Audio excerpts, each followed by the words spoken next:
Hola, soy Pau Martí y soy medallista de la Olimpiada Informática Española y la Olimpiada Informática Catalana.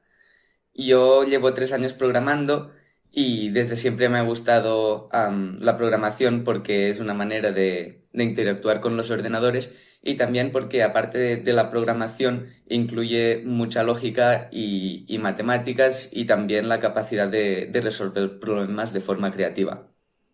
Por ejemplo, la Olimpiada Informática Catalana es más de implementar algoritmos y, en cambio, la Olimpiada Informática Española se centra más en hacer simulaciones o generalizar situaciones.